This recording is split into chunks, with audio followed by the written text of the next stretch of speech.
പല ആളുകളിലും പല സാഹചര്യങ്ങളിലും ഹൃദയത്തിന് ഓവറായിട്ട് സ്ട്രെയിൻ ചെയ്ത് വർക്ക് ചെയ്യേണ്ടി വരികയാണ്.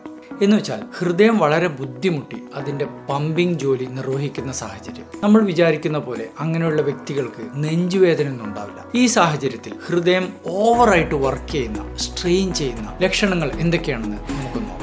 ഒന്നാമത്തെ ലക്ഷണം ബ്രെയിൻ ഫോഗിങ് ആണ്. എന്ന് വെച്ചാൽ നമുക്ക് പല കാര്യങ്ങളും ശ്രദ്ധിക്കാൻ പറ്റുന്നില്ല, ബ്രെയിൻ വർക്ക് ചെയ്യാത്ത പോലെ തോന്നുക, കാര്യങ്ങളൊക്കെ മറന്നു പോവുക. ഇതിന്റെ മൂല കാരണം ഹൃദയത്തിന് സ്ട്രെയിൻ സംഭവിക്കുന്നത് കൊണ്ട് തലച്ചോറിലേക്കുള്ള രക്തപ്രവാഹം കുറയുന്നതാണ്. രണ്ടാമത്തെ ലക്ഷണം ഉറക്കത്തിൽ നിന്ന് ഞെട്ടിയുണരുക, ശ്വാസം തിങ്ങുന്നുണ്ട്, ചിലപ്പോൾ ചുമക്കണമെന്ന് തോന്നുന്നുണ്ട്. ഇതിന്റെ മൂല കാരണം ഹൃദയം സ്ട്രെയിൻ ചെയ്യുന്നത് കൊണ്ട് ശ്വാസകോശത്തിൽ നീര് കെട്ടുന്നതാണ്. ഈ ലക്ഷണം ഉണ്ടെങ്കിൽ ഉടനെ തന്നെ ഒരു ഡോക്ടറെ കാണിക്കേണ്ടതാണ്. മൂന്നാമത്തെ ലക്ഷണം ഹൃദയമിടിപ്പിലുള്ള താളം തെറ്റിലാണ്. പലപ്പോഴും നമ്മൾ വെറുതെ ഇരിക്കുന്ന സമയത്ത് തന്നെ ഹൃദയമിടിപ്പ് പടപടാ ഇടിക്കുന്ന പോലെ ഒരു അവസ്ഥ. ചില ആളുകൾക്ക് ഇതിന്റെ കൂടെ തലകറക്കവും സംഭവിക്കാം. ഇത് സംഭവിക്കുന്നത് പലപ്പോഴും ഹൃദയം സ്ട്രെയിൻ ചെയ്യുന്നത് കാരണം അരിത്മിയകൾ സംഭവിക്കുന്നതാണ്. നാലാമത്തെ ലക്ഷണം അതികഠിനമായ ക്ഷീണം, രാവിലെ എണീറ്റാൽ പോലും ഒരു ഉന്മേഷമില്ലാത്ത അവസ്ഥ. ഇത് പലപ്പോഴും ശരീരത്തിലെ ഓക്സിജന്റെ അളവ് ഹൃദയത്തിന്റെ സ്ട്രെയിൻ കാരണം കുറയുന്നത് കൊണ്ടാണ്. അഞ്ചാമത്തെ ലക്ഷണം കാലിൽ വരുന്ന നീരാണ്. പലപ്പോഴും ഹൃദയം സ്ട്രെയിൻ ചെയ്യുന്നത് കാരണം ഹാർട്ടിന്റെ പമ്പിങ് കുറയുന്നുണ്ട്, ഹാർട്ട് ഫെയിലിയർ വരെ സംഭവിക്കാം. ബ്ലഡ് സർക്കുലേഷൻ നടക്കുന്നില്ല,